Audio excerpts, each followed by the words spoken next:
On. A TV PT está no ar, muito bom dia, você que está aqui nos acompanhando, sempre ligadinho nas informações que o Partido dos Trabalhadores tem para você.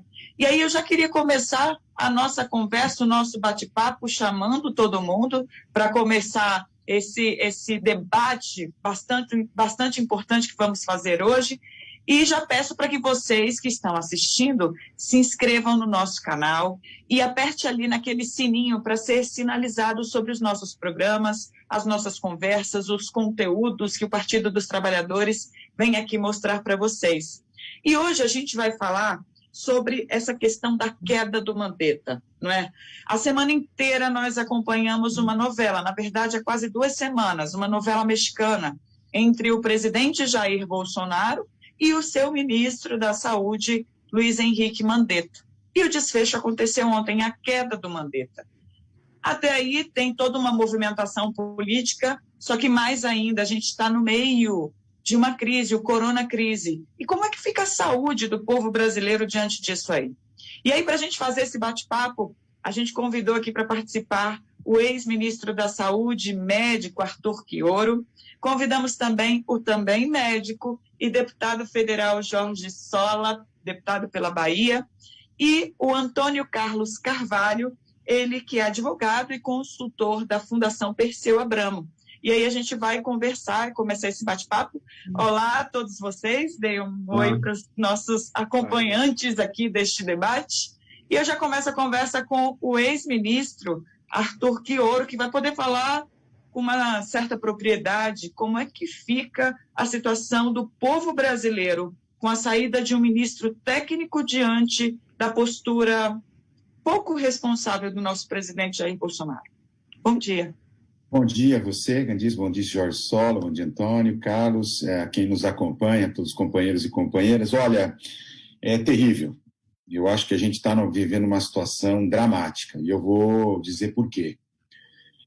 Nós, como você bem disse, Candice, nós temos já um ministro, já não era mais ministro da Saúde há pelo menos 11 dias, né?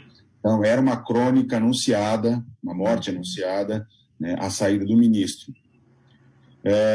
Agora, a solução encontrada pelo presidente Bolsonaro consolida a postura de enorme irresponsabilidade, eu diria uma postura criminosa que ele vem adotando na resposta que o Brasil estruturou para passar por esse momento tão dramático que a humanidade, que o globo passa, que é a pandemia de Covid-19. Né? É extremamente interessante porque a polarização que ocorreu entre o Ministério da Saúde, o Mandetta, e o presidente da República foi de tal ordem, né? Foi de tanto antagonismo. O Bolsonaro introduziu um boicote, um caso surreal, né, de auto-oposição, de destruição à condução do seu próprio governo, de tal monta que ele fez com que uma parte significativa da sociedade brasileira passasse a apoiar o ministro Mandetta, ainda que são gravíssimas as falhas na condução que o próprio Mandetta e sua equipe vinham conduzindo. Se eles acertavam do ponto de vista da orientação do isolamento social mais intenso, que tem se demonstrado a única medida eficaz, né, do ponto de vista comunitário, para o enfrentamento, ou para a diminuição, para o achatamento do número de casos, e os países que não adotaram essa medida pagaram um preço altíssimo, né, com milhares e milhares de óbitos que seriam evitáveis caso o isolamento tivesse sido adotado. Mas a verdade é que o governo Bolsonaro e aí o ministro Mandetta junto, sua equipe junto, né, que tiveram 2 meses em relação a outros países para se preparar, não adotaram as medidas necessárias. Não dotaram o país de capacidade de realização de testes em quantidade suficiente, nem os nossos laboratórios públicos, nem a aquisição, nem o aumento da capacidade de testagem. Não distribuíram equipamentos de proteção individual para os trabalhadores da saúde, que estão na linha de frente, poderem atuar no atendimento dos casos. Não estruturaram a ampliação da oferta de leitos hospitalares. Vejam, até hoje não existe, nós não sabemos quantos leitos foram ampliados. No site do Ministério, ontem à noite, apareceram 220 novos leitos de UTI. né? É claro que as cidades, os municípios, os estados, as regiões trataram de operar a estruturação da rede, mas nós não sabemos, não temos a mínima noção. Então, há uma desorganização, não tiveram capacidade de garantir recursos, e aí tem tudo a ver com a própria postura do Mandetta de apoiar a emenda do teto, só que isso são águas passadas e a situação que já era ruim, né, até porque a expectativa, Candice, quem nos acompanha, é que a partir daqui a 2 semanas, 10 a 14 dias, nós vamos entrar no período mais crítico, né, de elevação do número de casos. E isso não é invenção minha, isso são os próprios dados do Ministério da Saúde, é a experiência dos demais países. Nós estamos chegando no ponto crítico em que os casos vão se elevar. E neste momento mais dramático, o Bolsonaro consegue piorar o que já estava ruim ao fazer a troca do comando do Ministério da Saúde, convocando um profissional de saúde que vem do mercado, que não tem nenhuma experiência em gestão pública, não conhece o Ministério da Saúde, não conhece o SUS, não sabe como é que é a dinâmica fundamental, o papel fundamental do Ministério de coordenar a resposta dos estados, dos municípios, de articular a ação para que possa, lá na ponta, isso se transformar em ações de cuidado, de vigilância, de proteção à população. Então, assim, a própria requisição de que o novo titular da pasta do Ministério da Saúde precisasse ser alguém alinhado do ponto de vista técnico e político ao Bolsonaro, ou seja, que fragilize a ação de isolamento social, que impõe a utilização de medicamentos. Quer dizer, a promessa, o primeiro discurso do ministro chega a ser patético, quer dizer, é de quem não conhece, ele propor testagem em massa, propor o desenvolvimento de pesquisa. Tudo que a gente não precisa agora é de um cientista que vai nos dar resultados lá para outubro, novembro, dezembro. O que nós precisamos é de alguém com capacidade de organizar a resposta do governo federal, envolver os estados, os municípios e a sociedade e coordenar de maneira organizada, serena, integrada, segura a resposta do Brasil nesse momento mais crítico que nós vamos entrar. Por isso que eu não queria trazer uma mensagem desesperançosa para quem está nos acompanhando. Não sei se Sola, se o Antônio compartilham essa minha visão, mas eu vejo de uma maneira muito dramática e imputo toda a responsabilidade ao presidente Bolsonaro, aos seus apoiadores, por todas as mortes desnecessárias. Vejam, não estou dizendo que nós não teríamos mortes, que nós não teríamos casos graves. A pandemia está mostrando, né, que ela tem, de fato, ela é desafiadora em todos os países do mundo, inclusive naqueles que têm sistemas de saúde mais organizados. Mas, no nosso caso, além de lidar com a pandemia, lidar com os gravíssimos efeitos sociais e econômicos, porque o Ministério conduziu a epidemia, o enfrentamento, como se o Brasil fosse um país de classe média alta. Na comunicação, nas ações, não olhou para o Brasil profundo, não olhou para as nossas periferias, a nossa população que vive em cortiços, em favelas. As nossas ações são ações de recomendação para quem bacaninha mora numa casinha estruturada de classe média, né? Então, assim, nós pagaremos um preço altíssimo. E isso tem um responsável, que se chama Bolsonaro, no qual eu acho que sem enfrentar nu e cruamente essa situação, nós não teremos sucesso. Ô, Chioro, eu te chamarei de Chioro no Intimidade. Chioro, você toca num problema que é muito grave. A gente sabia que existiriam mortes, a gente sabia que existiriam doentes, mas a subnotificação ainda é um grave problema, ou seja, o que a gente vê ainda não é a realidade. E aí, deputado Jorge Sola, diante desta situação, que o Chioro diz que não vamos tratar com pouca esperança, mas a expectativa em relação à postura desse novo ministro, como é que está sendo? Como é que o senhor avalia toda essa movimentação? Bom dia a todos. Queria agradecer o convite para participar com o nosso amigo Arthur Chioro, com o Antônio Carlos e com você, Candice, junto com todos que estão nos acompanhando na TVPT. Nós estamos vivendo a maior crise sanitária mundial dos últimos 100 anos. Isso, primeiro, eu queria deixar bem claro, que eu acho que já é patente, que não é uma doença qualquer, não é uma gripezinha, é um vírus que tem uma capacidade de transmissão muito veloz, Eu estava ontem conversando com um colega, um hospital no interior da Bahia, o primeiro paciente internado gerou contaminação de mais de 10 profissionais de saúde. O primeiro profissional de saúde contaminado foi um assistente social que não tocou no paciente, esteve na beira do leito pegando informações. A partir desse contato, outros 3 profissionais que não viram o paciente foram contaminados. Então, isso mostra a grande capacidade de transmissão, né? Segundo aspecto, apesar de ter uma taxa de letalidade menor do que algumas outras doenças, todo mundo é susceptível. Então, a quantidade de casos leva a um absurdo número de pessoas que adoecem e o risco de óbito do ponto de vista crescimento exponencial.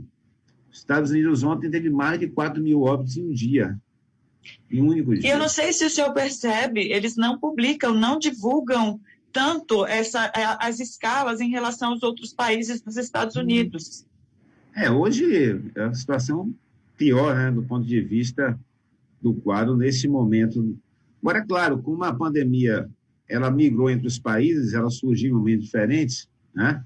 Aquilo que Arthur comentou, o Brasil, e não são apenas as pessoas que estão avaliando do ponto de vista sanitário, político, que estão acompanhando a epidemia, que estão vendo isso. A própria equipe do Ministério da Saúde já tinha profissionais reconhecendo que o Brasil perdeu a oportunidade.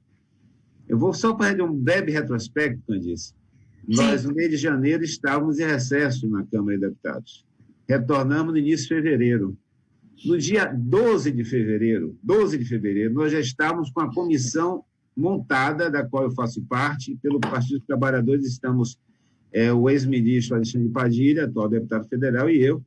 No dia 12 de fevereiro, na segunda semana de volta do recesso, na semana antes do Carnaval, a comissão já fazia a sua primeira reunião interna e a segunda reunião fizemos com o ministro da Saúde e a sua equipe no Ministério da Saúde, 12 de fevereiro. E naquela oportunidade nós já sinalizávamos que, além de precisarmos providenciar as medidas para reduzir o contato, reduzir o risco de doença, o Ministério da Saúde precisava, com urgência, preparar estoques de equipamentos de proteção individual, porque o risco a notícia dos outros países já mostrava um grande risco de contaminação, precisavam de EPIs em quantidade preparada para dar conta. O Ministério sinalizava com um possível contrato de aluguel de equipamentos de UTI, nós batemos pesado na ocasião, lembrando, inclusive, que na época do H1N1, nós fizemos um investimento grande, o Ministério da Saúde comprou equipamentos, distribuiu com os estados, fizemos uma grande expansão de leitos de UTI naquele momento, e aí é bom lembrar que 63% dos leitos de UTI que existem hoje no Brasil pelo SUS foram abertos nos governos do PT, nos governos de Lula e Dilma. A epidemia da H1N1 deixou um legado na rede.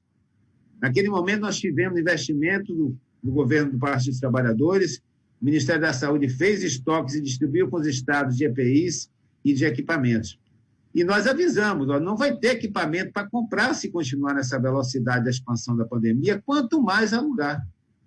E já sinalizávamos a necessidade do Ministério sentar com os estados e municípios, fazer um plano de expansão da capacidade instalada, definir as unidades de referência, mobilizar a atenção básica, que essa é outra grande falha. A linha de frente do sistema de saúde está, digamos assim, desmobilizada.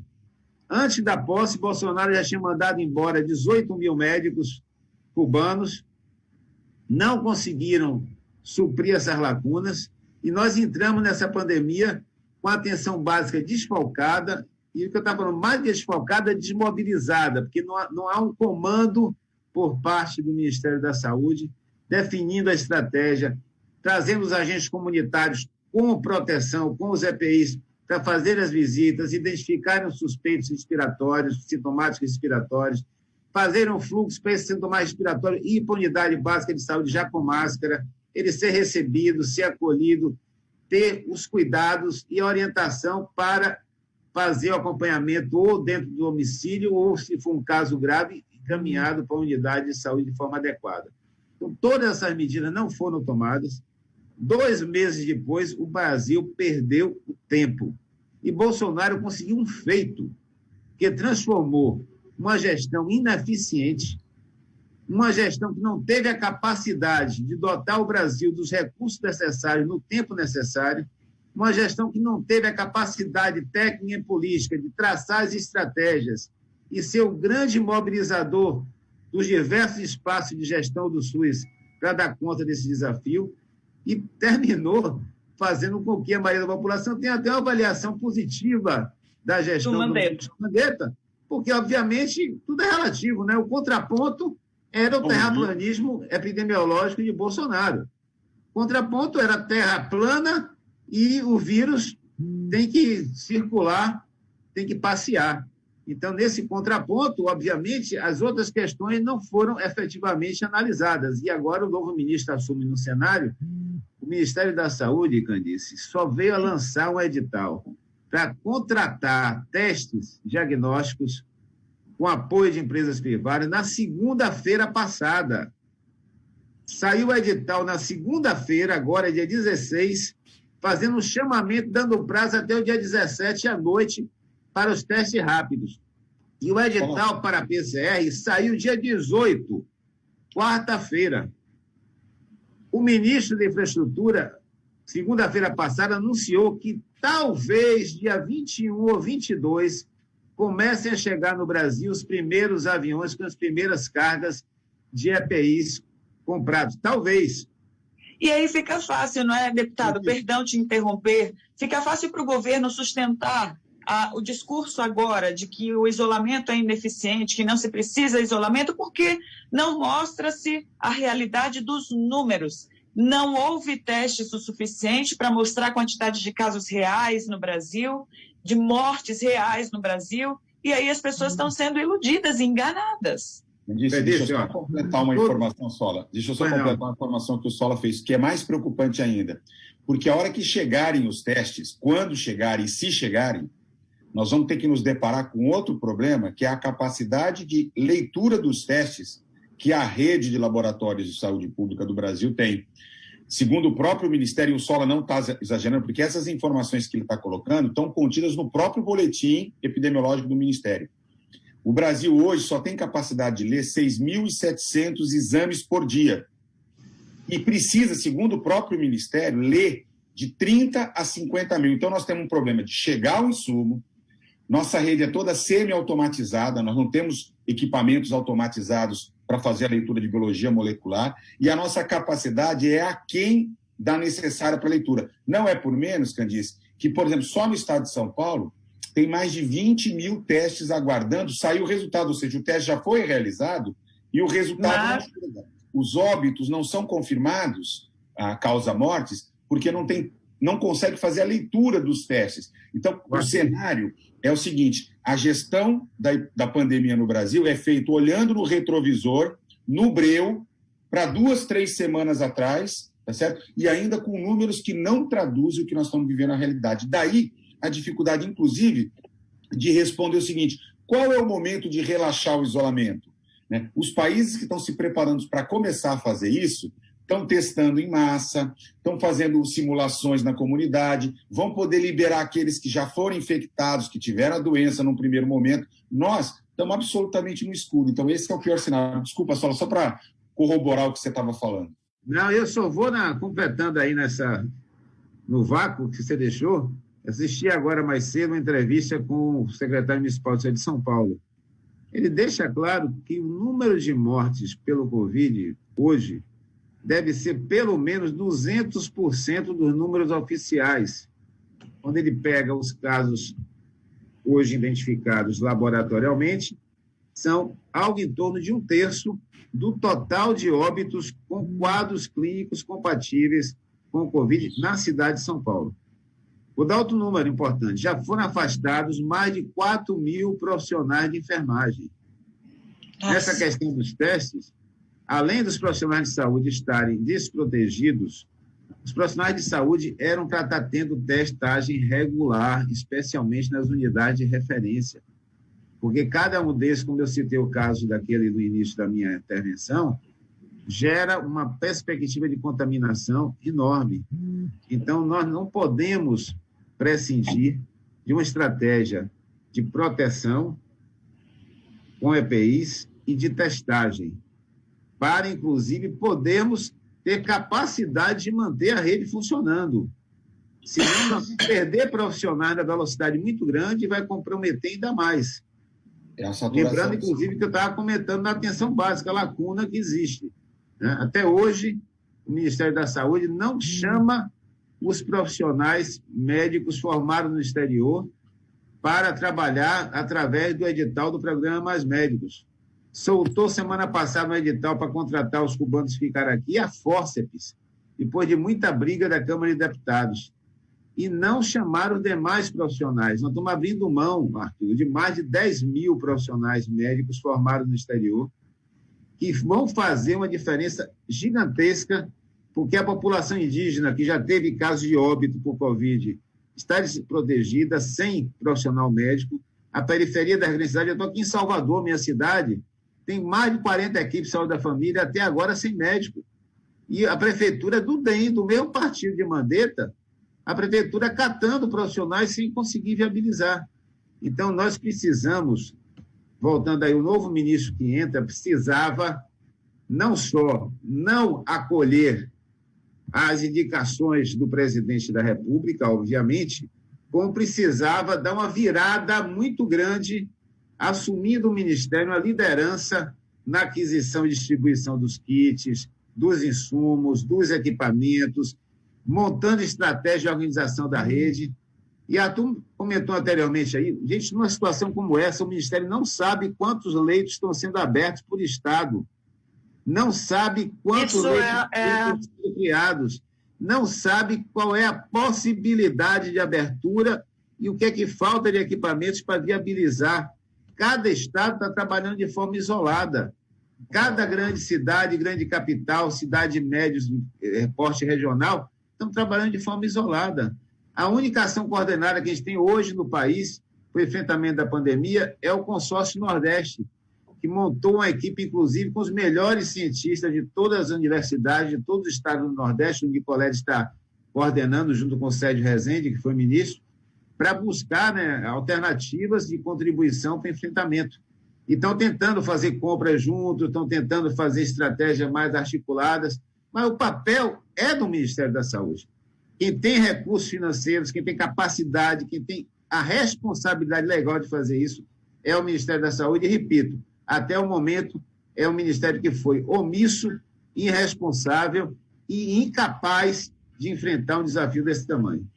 Então, pegando o gancho que o Sola está expondo agora da ineficiência aparente, e aparente não, é ineficiência que a gente constata do Ministério da Saúde, a queda do Mandetta, a gente entendia e defendia um pouco o Mandetta de alguma maneira, porque ele tinha um pouco de ciência na sua fala, né? Defendia o SUS na sua fala, defendia a vida na sua fala. Mas a gente vê pela realidade que é tudo muito diferente, e é exatamente nesse ponto que a gente entra na questão política. A gente não pode esquecer que o cargo ali do Ministério da Saúde também é um cargo político. E aí eu falo com o Antônio Carlos Carvalho sobre essa questão, não é? Como é que fica a relação política do presidente Bolsonaro com o partido DEM, que é o partido do Mandetta, e essa relação com o Rodrigo Maia, com o Centrão? Fala para nós, Antônio. Você vê que é importante a gente ouvir os médicos, porque aparece uma leitura da realidade que a gente absolutamente não vê nos meios de comunicação. Eu acho que, inclusive, parte dessa história de que o Mandetta é um cara correto, de que a gente precisava defender, teve até gente que botou a hashtag Fica Mandetta, exatamente vem do fato de que a imprensa não, apesar de falar sobre isso o dia inteiro, a imprensa politicamente não tratou o governo, não tratou a condução do Mandetta da maneira que devia ser tratada, com a realidade dos fatos. O ministro Taish ontem toma posse dizendo que a prioridade dele é fazer a testagem e ter informações, e trabalhar com gestão de informação. E nós estamos aqui, acabamos de perceber que é praticamente impossível que ele consiga fazer isso da noite para o dia. Quais são as credenciais do ministro Nelson Teich para assumir o Ministério da Saúde na maior crise recente da saúde pública no país? Ele é um médico rico ligado à comunidade judaica. Desde quando são credenciais para se tornar ministro da Saúde no Brasil, ainda mais num momento de crise como esse? O discurso dele ontem mostra absolutamente que ele não conhece nada da realidade da saúde pública do Brasil. E aí, portanto, a gente fica numa situação preocupante. E aí a pergunta que fica é, por que é que fizeram a troca? O que exatamente está por trás do contexto da troca? Porque o ministro Teich não muda o discurso. Teoricamente, ele não muda o discurso do ministro Luiz Henrique Mandetta. Ele diz que o tratamento precisa ser científico, ele diz que o isolamento horizontal não vai acabar de uma hora para outra, ou seja, sob o ponto de vista prático daquilo que foi o núcleo central da guerra que o Bolsonaro montou contra o Mandetta, o ministro Nelson Teich foi e explicou para o presidente que não tem como fazer de forma diferente do que ia sendo feito. E uma vez não tendo como fazer diferente, quais são as razões efetivas dessa troca? O presidente troca, tira o ministro do DEM, coloca um ministro que não se sabe exatamente quais são as relações políticas que o ministro Nelson Teich tem, tira o DEM do Ministério da Saúde, imediatamente depois de tirar o DEM, vai à CNN numa entrevista exclusiva e ataca o Rodrigo Maia, ataca a condução, diz que o Rodrigo Maia está agindo contra a República, diz que a medida de aprovação da salvação dos estados e municípios é uma medida de lesa pátria, que o Rodrigo Maia não está sendo patriota. O que é? Está querendo me derrubar? Vem com uma história absolutamente descabida de uma relação entre o presidente e o presidente da República e o presidente da Câmara. E houve momentos ali em que essa semana foi uma série de momentos inéditos na história da democracia brasileira, né? O ministro demitido, que vai à imprensa falar que está demitido, mas vai continuar ministro enquanto não formalizarem a demissão. Uma contratação, a escolha de um ministro que ninguém entendeu exatamente quais são as razões dela. E, por fim, ontem, um ataque frontal do presidente da República ao presidente da Câmara. Não tem, desculpa te interromper, Antônio, não tem nada disso de vaidade apenas, não é? É evidente que não. Esses caras lidam com isso há muitos anos. Todo mundo ali, ninguém ali está começando agora. Quantos anos tem o Rodrigo Maia de experiência na Câmara? Quantos anos tem o Bolsonaro de experiência política? Todos eles sabem o que representa dizer ao vivo que o presidente da... Ninguém ali é idiota. Tem uma coisa que... O Bolsonaro pode ser muito doido e ter reações muito doidas, mas ninguém ali é novo na política. Ninguém sobrevive a 7 mandatos de deputado federal à toa. Então, o que a gente precisa... E ele sabe o que representa. Ele entende o que representa atacar o presidente da Câmara daquela forma. O que nós precisamos entender nesse momento, sob o ponto de vista político, é quais são os efetivos problemas que existem entre o DEM e essa força política que eles chamam de centrão, mais esses deputados mais ideológicos de PSL, os que saíram do PSL porque querem ficar com o Bolsonaro, essa coisa que também ninguém consegue entender. O que nós precisamos tentar compreender é qual é a efetiva correlação de forças na Câmara dos Deputados nesse momento. Porque o Bolsonaro acha que os caras vão derrubá-lo. Porque o Bolsonaro acha que existe um plano para derrubá-lo. Hoje o Estadão deu isso, a Folha deu isso. Há deputados nossos que concordam com essa mesma hipótese. Mas qual é a efetiva correlação de forças? E eu tenho aqui uma pequena hipótese que eu queria colocar em discussão. O governo Bolsonaro troca a lógica de negociação com os partidos. Ele não negocia diretamente com os partidos para a composição do seu governo lá atrás e passa a negociar direto com os lobistas. Inclusive, vários lobistas assumiram ministérios importantes. Você tem representantes das bancadas que são substituídos por, objetivamente, os achacadores gerais da República, os achacadores históricos da República. Paulo Guedes é um lobista, um cara que defende interesses muito específicos. O Ricardo Salles é um cara que defende interesses muito específicos. O Luiz Henrique Mandetta é um cara que defende interesses muito específicos. E aí você tira a intermediação dos partidos. Isso funcionou no ano passado. O governo tem uma taxa de aprovação dos seus projetos na Câmara que é razoável. É parecida com alguns anos das gestões do PT, inclusive. A quantidade de iniciativas do governo que foram aprovadas no parlamento. Então, funcionou a estratégia. O problema é que a intermediação política entre os governadores e os prefeitos e o governo federal continua sendo feita pelos partidos, continua sendo feita pelos parlamentares.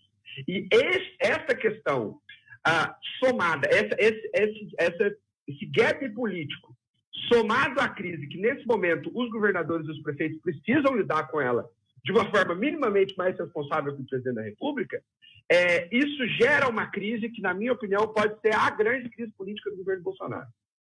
Porque os governadores e os prefeitos não vão tratar a lógica de condução de governo como o Bolsonaro trata a lógica de condução de governo.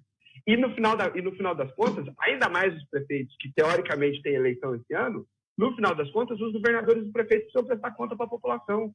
E é lá na ponta, é lá no território que a situação se complica e se coloca de uma forma grave. Você vê um dos primeiros aliados do Bolsonaro, que é o governador Caiado do estado de Goiás, que já rompeu as costas. Que já rompeu com o presidente. Antônio, posso dar uma entrada nessa história? Vamos lá. Porque nós temos feito muitas análises, inclusive no núcleo no NAP Saúde, né?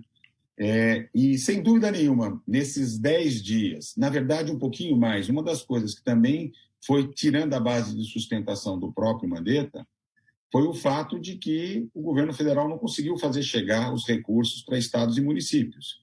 Então, aquilo que você estava falando, que se opera na política pelos partidos, pela representação parlamentar, pelo jogo de pressão local, ainda mais que nós não podemos esquecer que nós estamos num ano eleitoral, nós vamos ter eleições municipais, né? Então, tem um jogo sendo jogado que é muito importante. E aí o DEM representa um papel muito importante também na possibilidade de construção de alianças com aqueles que serão, provavelmente, no campo da direita, os principais adversários do próprio presidente Bolsonaro, né? Uma aliança, por exemplo, do DEM com o Dória ou com o Itzel, né, robustece uma potencial candidatura neste campo que se confrontaria. Então, tem um jogo sendo jogado. Mas eu queria chamar a atenção, assim, que às vezes me parece que o Bolsonaro consegue ser um cara muito elaborado do ponto de vista da formulação política.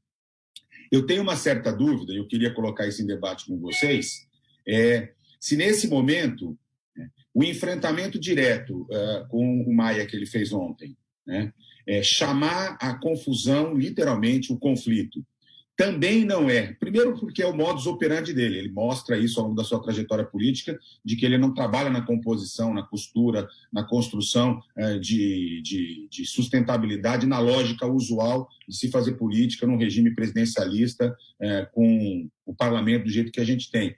Mas ele joga o tempo inteiro no conflito.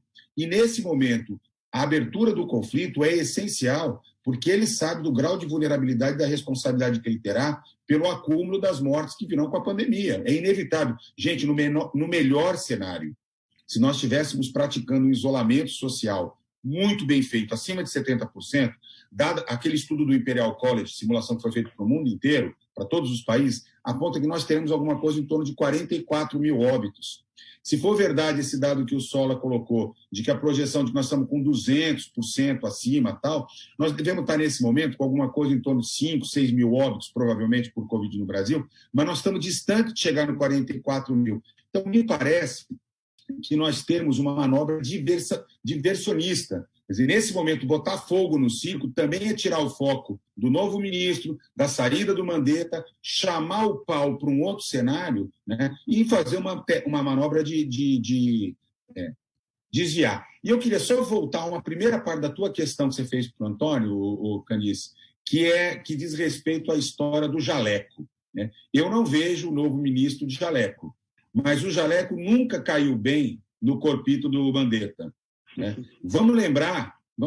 Era um pouco bancar para nós, né? Era um pouco de forçação de barra. A gente até está cobrando que ele continue com o jaleco do SUS, como ele fez durante todo esse tempo. A fantasia ficou bem, mas ele não é uniforme, não está na pele, não é constitutivo, né?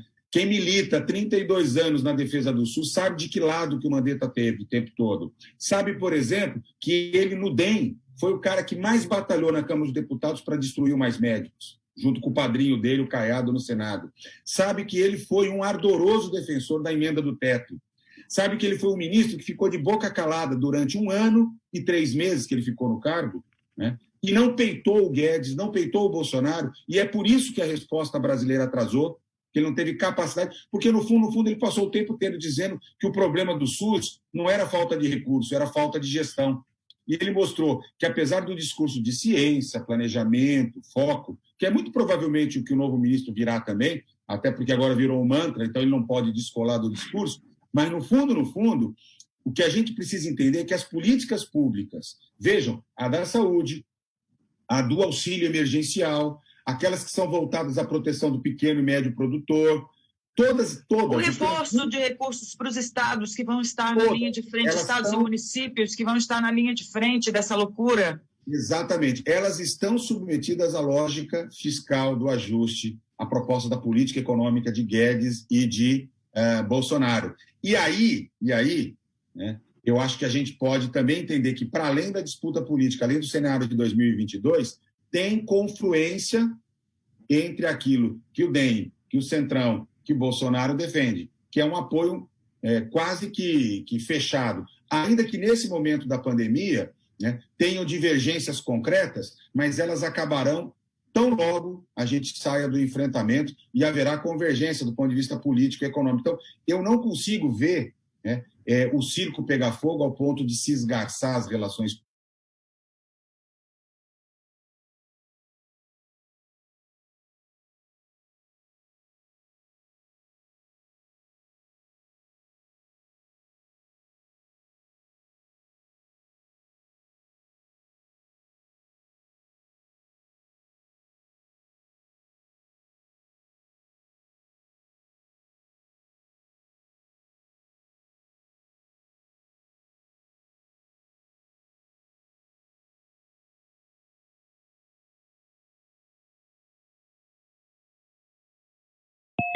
Solas, você está ouvindo? Agora sim. Eu estava perguntando, eu vou fazer a pergunta para o senhor e para o Antônio. Estou ouvindo bem aqui.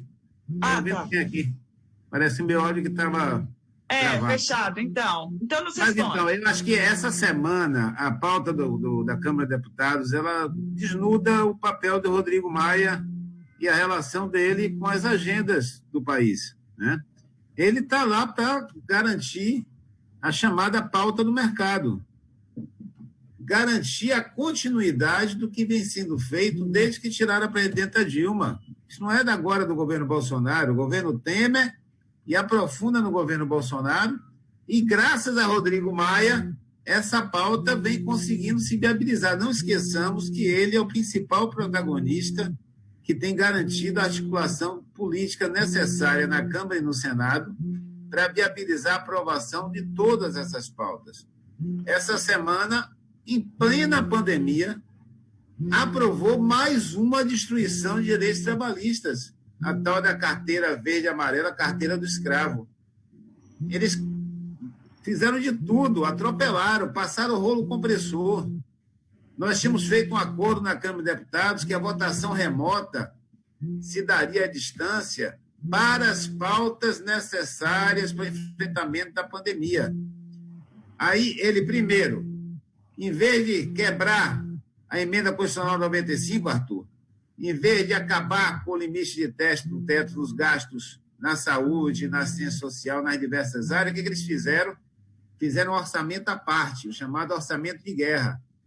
Isso, com o discurso que é para facilitar os gastos do governo para enfrentar a pandemia, na verdade, tem o outro lado da moeda, que é não quebrar a estrutura que foi montada, a forma como a política econômica foi sendo conduzida e como ela está inscrita na Constituição.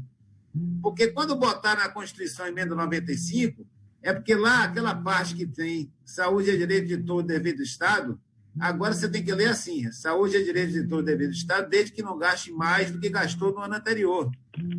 Então, como eles têm que extrapolar o gasto esse ano para enfrentar a pandemia, fizeram um orçamento à parte. E toda a construção do Estado neoliberal, do Estado mínimo, do corte de recursos, da viabilização das condições para aumentar cada vez mais o lucro do rentismo, está garantido. E a destruição dos direitos continua. Continua, e essa semana eles ganharam mais um round com mais uma grande carga de destruição de direitos trabalhistas num momento como esse, onde, de um lado, você discute liberar recursos financeiros para a população que está desempregada, para o vendedor ambulante que está sem poder trabalhar. Isso graças a uma proposta do Partido dos Trabalhadores, que defendemos o seguro emergencial. Nós apresentamos uma proposta de um salário mínimo. A primeira proposta do governo era a suspensão de contratos sem remuneração por 4 meses. Lembram disso? Lembro. A medida provisória que eles apresentaram foi tão destroçada politicamente que aí eles sinalizaram com um recurso de R$200 por mês. E depois de muita queda de braço, nós conseguimos aprovar um limite de R$1.200 por família, R$600 por cada pessoa com mais de 18 anos que atenda esses requisitos. Então, todas essas medidas, de um lado, são tomadas para proteger o emprego. Agora tem a outra medida para gerar um crédito para as pequenas e médias empresas para tentar garantir a folha salarial e parte do seguro-desemprego cobrir parte dessa folha. Por outro lado, eles vão e aprovam um novo mecanismo de contratação dos trabalhadores que vai gerar mais subemprego e vai gerar perda de postos de trabalho formais, já que eles estão legalizando, além do trabalho intermitente, agora legalizaram também uma outra forma de subemprego em nosso país. Então, essa pauta que gerou o golpe, essa é a pauta que gerou as ações para afastar o presidente Lula da campanha eleitoral, essa pauta que mobiliza a elite econômica desse país, mobilizou para eleger Bolsonaro e mobiliza para mantê-lo. É bom lembrar, inclusive, essa medida que foi aprovada, 936, aprovada não, a medida que foi... que está no Senado hoje, não é? Está publicada pelo governo, mas está vigente. É bom lembrar, como é medida provisória, ela entra em vigência... Já entra em vigência imediatamente. Imediatamente, mesmo antes de ser aprovado ou não pelo Congresso. Sabe quem foi a primeira empresa a utilizar essa medida 936? Algum de vocês sabem? A Van, não foi? A Van, o famoso velho da Van, suspendeu o contrato de 11 mil funcionários. 50% do quadro dos funcionários da Van estão com seus contratos suspensos, gasta a medida provisória 936 por 60 dias. E ele disse, né, que a empresa dele está muito aliada com o presidente da República. Então, mostra claro os interesses, o jogo político e a articulação da elite econômica com as agendas que Rodrigo Maia tem se empenhado arduamente para viabilizar. Essa semana ele negociou a aprovação do apoio aos estados e municípios, de um lado, com a aprovação da perda de direitos trabalhistas do outro lado. Do outro. Antônio, você queria falar? Queria, não, eu acho que a gente precisa lembrar que eu concordo com o que o Arthur disse, que a gente não pode tratar o Bolsonaro nem como gênio que tem algum grande plano por trás e também nem como um completo idiota. Ele passou... O que a gente não pode na política é esperar que as pessoas tenham um comportamento diferente daquilo que elas historicamente fizeram.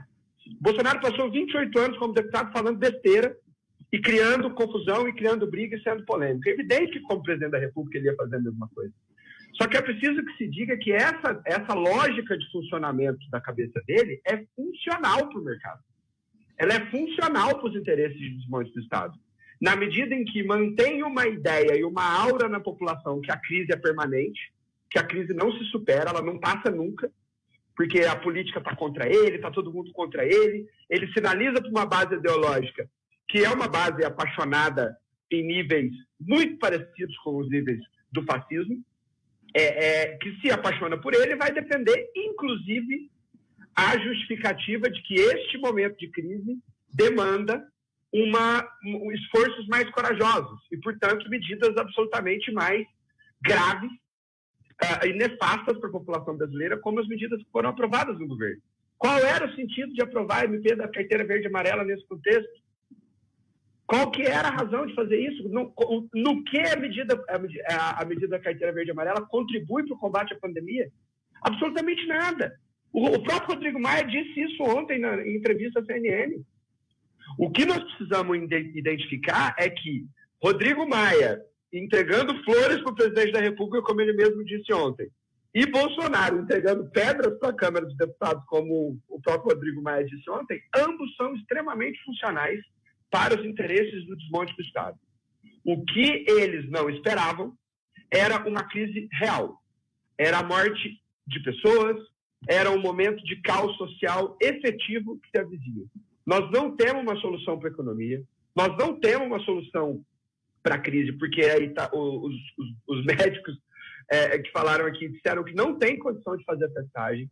O único jeito de sair é se você souber quais são as efetivas condições de imunização coletiva e de imunização individual, para que você consiga flexibilizar as medidas de isolamento. O Brasil não tem uma saída para a crise da saúde, não tem uma saída para a crise da economia, e aí nós, enquanto oposição, precisamos ter um papel muito claro. Nós precisamos apresentar uma agenda à nação e dizer, olha, fazer isso que nós estamos fazendo aqui de forma repetida, de forma reiterada, como o presidente Lula tem dito para a gente fazer, porque nós precisamos dizer às pessoas, esta crise, neste formato de solução que eles estão apresentando, não tem saída. Nós não queremos esperar as pilhas de mortos, as fotos e as imagens terríveis que já existem no Brasil. Nós não queremos esperar para isso acontecer e por isso a gente segue tentando contribuir com o país. Mas é preciso que se diga, toda esta cena, toda esta a criação desse ambiente de crise, agora é de fato uma crise. É de fato uma crise grave, da qual o governo não tem uma alternativa para sair. A economia vai ter muita dificuldade, nós vamos entrar numa das maiores recessões desde antes do Plano Real. Nós vamos ter uma crise, o sistema de saúde vai, em certa medida, colapsar. Já existem cidades que estão colapsando. Manaus, por exemplo, foi, acho que a primeira capital a anunciar que o sistema de saúde está colapsado. E o que nós vamos precisar entender é até quando vai ser possível sustentar essa narrativa e essa cena política que está montada e essa cena que é extremamente funcional aos interesses do mercado. Eu, sinceramente, acho que o mercado pode dar um passo para trás. E neste momento que o mercado der um passo para trás, pode ser que a situação política, a conjuntura política como um todo mude. É um governo que atende aos mesmos interesses que a maioria do Congresso Nacional. E nós precisamos ter isso em mente, porque a política não acabou, as crises não são... as crises não são tão reais quanto parecem ser, as crises da política não são tão reais quanto elas parecem ser, mas efetivamente as pessoas estão morrendo, as periferias vão encontrar uma dificuldade enorme de sobrevivência, tanto do ponto de vista econômico quanto do ponto de vista da saúde pública, e nós estamos no momento em que o barco está afundando, e eu acho que o cenário, os nossos ouvintes, os nossos espectadores precisam ter essa realidade de que o cenário não é bom para o próximo período do Brasil e, portanto, nós precisamos de muita força política e de tentar aí dar força para os nossos parlamentares que estão na trincheira e fazer alguma coisa para alterar um pouco esse contexto que é muito grave. Bom, nosso bate-papo está maravilhoso, as pessoas estão interagindo bastante, mas o que é mais importante que a gente está fazendo neste momento, com a queda do Mandetta, é trazer a conscientização da população. E é exatamente por isso que eu quero perguntar a cada um de vocês que mensagem vocês deixam para quem está nos assistindo, para que pense um pouco, para que a gente não seja enganado e ainda assim acredite no discurso fácil e se deixe enganar. Fique à vontade, vocês, cada um, nas suas despedidas, nas suas considerações finais, trazer essa reflexão e essa orientação para quem nos assiste. Bom, se eu pudesse deixar uma mensagem em síntese, né, ela seria fora Bolsonaro. Boa, caso, mas é uma boa mensagem. Para fora e você fica em casa, né? Eu acho que, assim, estou agora falando sério, nós estamos vivendo, como eu disse no início da minha intervenção, um momento extremamente crítico. Ele exige nossa capacidade de análise política, mas de intervenção, né? Eu acho que o Antônio foi muito feliz quando ele disse que nós precisamos respaldar a atuação das nossas bancadas no Congresso. Eu acho que a gente precisa esclarecer até uma parte da esquerda mesmo, né, que claudica entre entender o que está acontecendo, né? Essa disputa, essa polarização que se deu em âmbito do Ministério, ela é em um ponto específico, na questão do isolamento, ela, num segundo ponto, que é mais ainda menos significante, que é a questão de se a cloroquina é ou não é a solução panaceia para todos os problemas, mas, em síntese, né, nós estamos vivendo os efeitos, como eu disse, de ter que lidar com os desafios da pandemia, com os desafios sociais e econômicos gravíssimos, para os quais nós temos apresentado proposta, mas o governo não tem as implementado, quer dizer, até porque nós discutimos fundamentalmente qual é a lógica que está por trás, inclusive, da rejeição ou da implementação parcial, frágil, atrasada de boa parte dessas propostas, e nós temos uma crise política estabelecida, né, que eu acho que ela precisa ter maior densidade do ponto de vista de compreensão da população brasileira, aumentar o grau de mobilização, né, e eu particularmente acredito, e aí eu quero dizer isso de uma maneira muito séria, ao mesmo tempo que nesse momento é fundamental a gente ficar em casa, né, é fundamental também lutar o afastamento do Bolsonaro. Jorge Sala. Então, eu quero primeiro reforçar, obviamente, a necessidade de ampliarmos as medidas de isolamento para redução da contaminação, desejar saúde a todos que estão nos acompanhando. E nós temos, né, acho que toda a crise deixa a gente também aprender algumas lições. E eu acho que a população brasileira vai sair dessa crise com um aprendizado muito importante, que é a necessidade de preservarmos, cuidarmos, financiarmos de forma adequada o Sistema Único de Saúde. O Brasil conseguiu um feito, ser o único país com mais de 100 milhões de habitantes que tem um sistema de saúde público universal constitucionalmente estabelecido, que ampliou de forma gigantesca, que tem uma capilaridade fenomenal, que cresceu enormemente nos governos de Lula e Dilma. Nós tivemos mais de 80% de aumento no financiamento federal da saúde, aumento real, fora a inflação, nesse período, e tivemos a capacidade de montar, né, uma rede extremamente robusta, que vem sofrendo nos últimos anos com a perda de recursos.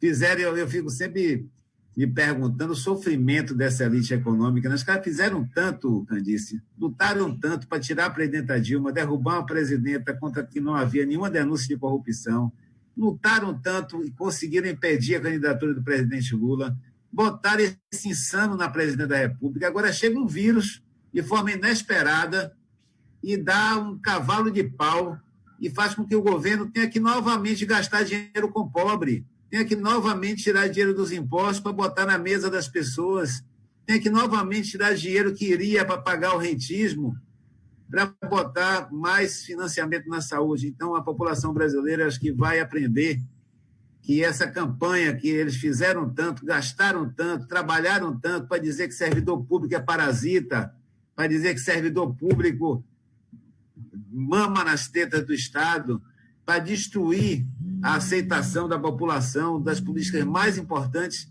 e agora a população está vendo, né? Servidor público na saúde, na segurança, em todas as áreas, estão na linha de frente da defesa da vida, da garantia das condições de permanência das pessoas em isolamento para preservar serviços essenciais. Então, esse é um aprendizado importante.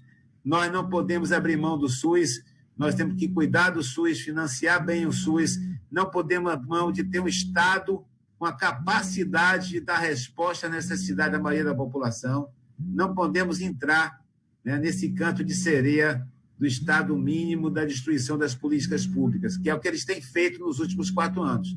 Destruíram os direitos dos trabalhadores, destruíram os direitos previdenciários, destruíram o financiamento das políticas públicas e atacaram de forma feroz o patrimônio público desse país.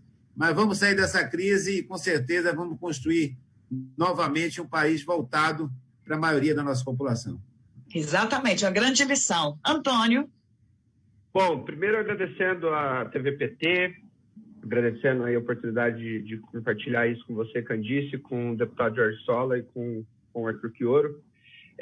Nós estamos perto de completar 4 anos do processo de impeachment da presidenta Dilma. Eu acho que hoje, Antônio, você lembrou bem. Hoje. Eu acho que foi hoje. Essa data a gente não quer lembrar mesmo, né? Não, a gente esquece. Só estou fazendo a pontuação. Nós estamos, nesse tempo todo, dizendo tudo que vai dar errado no país. E, infelizmente, a gente esteve sempre certo.